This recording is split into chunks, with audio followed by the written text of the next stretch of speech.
No two Indian cities are even remotely the same. The people, the features, the food, eating habits, housing, and traditions are exciting and intriguing to the foreign mind. Housing availability varies with each city, with each neighborhood, seasonality, and the demand of a particular breed of housing. Over the years, supply of housing across India has increased, thus giving assignees more options, and this helps keep most rentals flat. Also, large multinational companies are moving away from the big cities to Tier 1 and Tier 2 cities, making landlords in large cities like Mumbai, Bangalore, Delhi, Gurgaon, and Chennai relook at their rental expectations more realistically.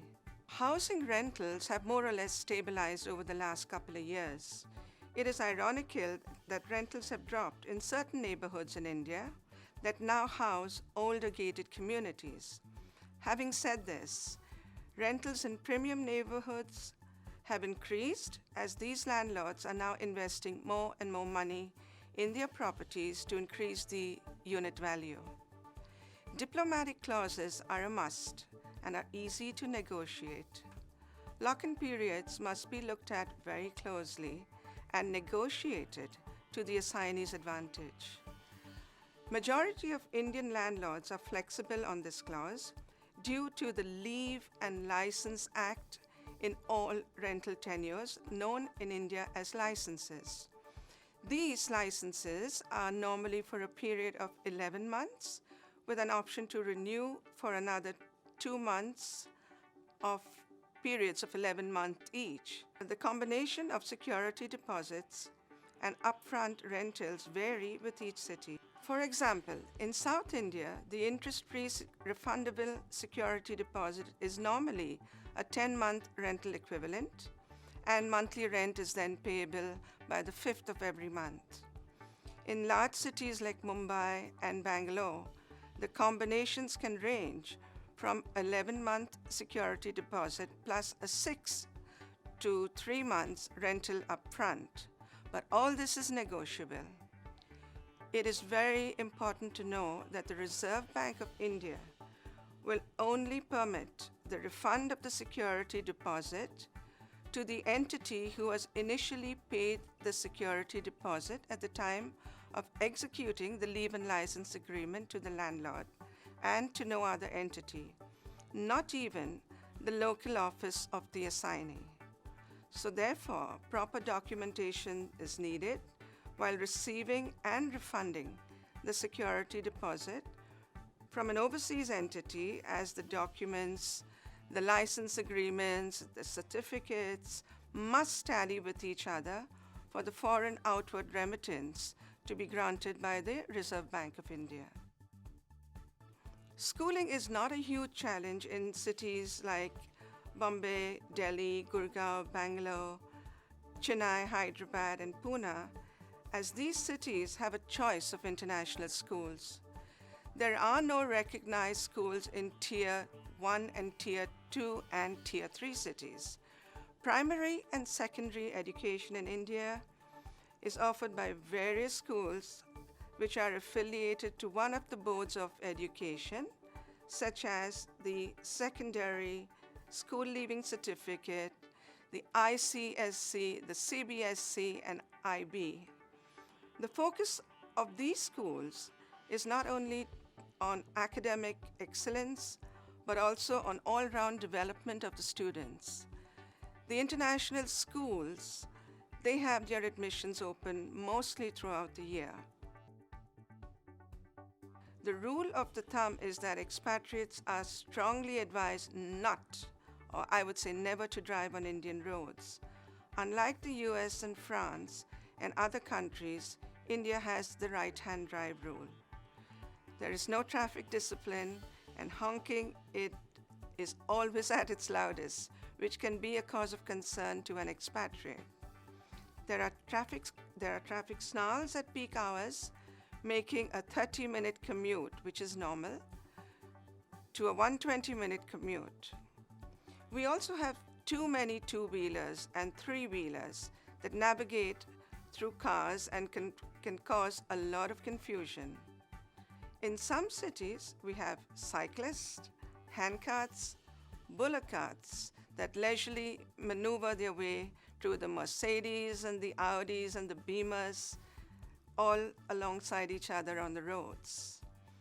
In large cities, signage will always be in English and in the local language, but in the smaller Tier 1 and Tier 2 cities, there may be limited signage, and this could be only in the regional language. Most companies own a fleet of cars with their own drivers that expats can use, or they get into long-term leases with reputed car rental companies that have English-speaking drivers. In addition to this, senior expatriates or expatriates with large families are provided with 2 chauffeur-driven cars.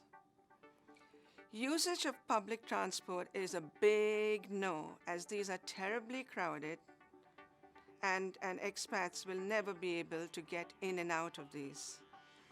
Metered taxis are the only recommended use of public transport. However, in some cities, taxis run without meters and charge as per their whim. Hence, rental cars with drivers are the only feasible option for transportation. India is still very much a bureaucratic country. Whether in government offices or private-owned offices, decisions and actions take longer than expected. For example, post-arrival immigration processes have a complicated process and a lot of documentation is required. Lease registrations, which are mandatory in each city or most cities, have a long waiting period with a lot of documentation that could result in delays at times. So, working relationships with the owners or the officials and or the decision makers play a strong role in expediting matters.